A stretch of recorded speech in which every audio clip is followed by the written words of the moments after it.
Well, guys, this week has been a monumental, game-breaking, news-breaking, industry game-changing move by Xbox with the purchase of Activision Blizzard for $68.7 billion.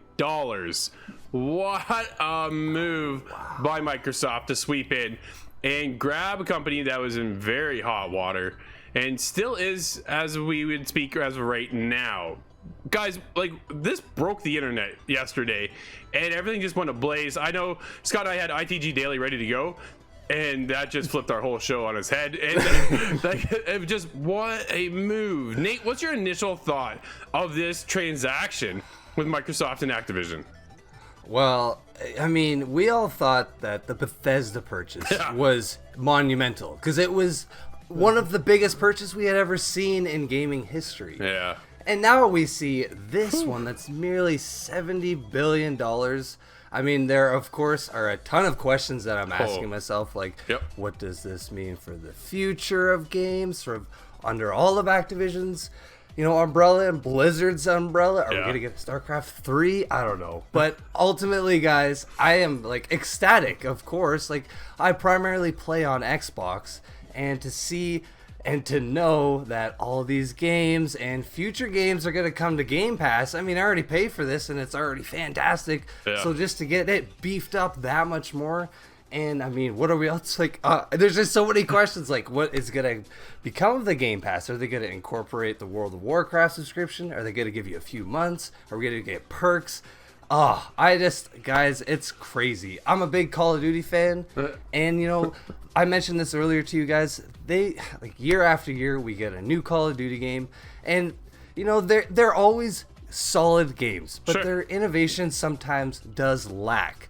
So I think I've been reading Paul Tassi's articles, and he mentioned this. Yeah. I think that we'll get a Call of Duty every other year moving forward. Once this is all solidified, probably next year we'll get another Call of Duty, but maybe in 2024 we won't, and we'll actually get a sick Call of Duty game in 2025. But okay, I'm gonna try and stop talking because I could go on forever. But that was my initial reaction: excitement and an intense amount of questions. Yeah. So Corey, what was your reaction, man?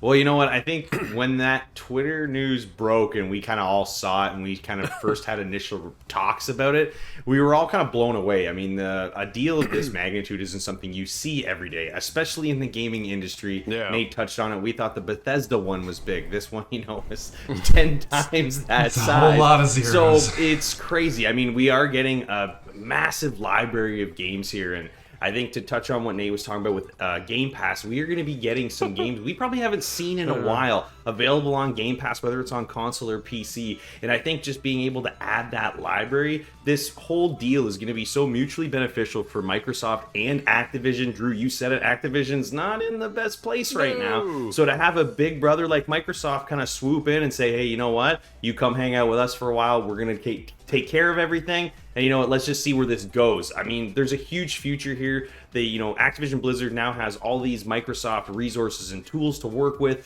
and just hopefully improve some of these huge titles that they already have and, that people still love to play. I mean, I just don't see anything bad coming out of this relationship. Scott, what do you got to think about all this, man? Well, there's been a whole lot of kind of side topics that have been brought up since the initial news, and there's a lot of different aspects that cause a lot of worry. Are these games going to go exclusive only to Xbox? Is it going to be, starting next week, or is it next year? Or are these projects going to work out? Nobody really knows, but I suspect there's going to be a lot of exclusivity in the next few years, and we'll see how that works out. But I like that Nate is very positive. In the case of Activision, Blizzard, all these other franchises get a new breath of, funding and ability, and I think that's great overall. And even if it does go exclusive, I think there's a mutual or a net benefit to that. And I kind of wonder where this will leave the market in the next few years with other competitors. Is Sony going to have to draw their line of territory a little bit further out? Is it going to cause some sort of a bidding war? It really just brings a lot of other questions. And if there are things up for sale, is EA completely safe? Is there a potential that DICE could be grabbed and maybe rung in a little bit for the next Battlefield. I'm positive as well, but I'm just not sure how it's going to shake up, and I don't know if anybody really knows. I don't think any of us know, but I think we can see the future a little bit with Call of Duty going exclusive. It's not coming anytime soon.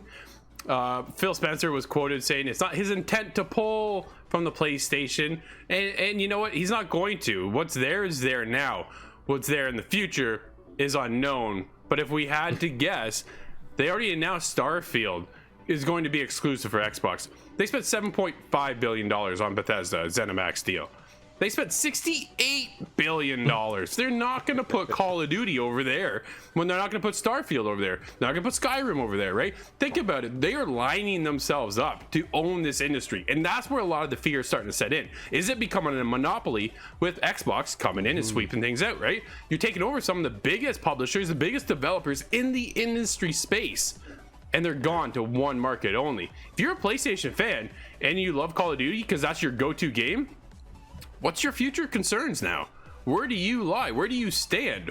What's your next move? Are you looking for your Xbox now? Because that's where you're going to have to be, not next year, probably not until 2024, 2025, right? Yeah. Deals are already set in place. Bethesda has their market already set in place. Activision has all their deals in place. That's why you saw Deathloop still over on the world of PlayStation, because that deal was already taken care of. Well, we all know Activision's been around for years, and all those contracts are already lined up, ready to go for years to come. So Call of Duty's not going anywhere anytime soon. But the future of Call of Duty is definitely up in the air, and could see it be going exclusive. A lot of people touched on over the years when Microsoft is building their library and building, where's the studios? Where's first-party studios? They now have over 30 first-party studios. So Yeah, like I wouldn't answered. be right. Absolutely, and that's the biggest thing is now they have that ecosystem built up within there, and they don't even, you know what the biggest thing is, they don't care about Xbox. Xbox does not care about Xbox. Xbox cares about Game Pass. Yeah. Because they want you to be able to play it, whether it's on your phone, your tablet, your computer, or your Xbox console. It doesn't matter to them where you play, it's how you play, and it's with one service. They're going the way of Netflix. That's what their concern is. PlayStation now needs to figure out what they're going to do, and they need to figure it out sooner than later. Scott and I touched on ITG Scrambling. Daily. Exactly. But if they can line themselves up this year, they have a good opportunity to turn things around with their lineup. God of War Ragnarok is still lined up for sometime in 2022, right? Horizon Forbidden West about to launch not too long from now. What if they announce their Game Pass service? What if they bring out PSVR 2? PlayStation's not a dead in the water. Yeah, they just lost $20 billion in shares in one day because of this transaction. But there's still a lot there for them. PlayStation's not going anywhere. They have a lot of things in the works. Their future still looks bright, just maybe not as bright as Microsoft right now.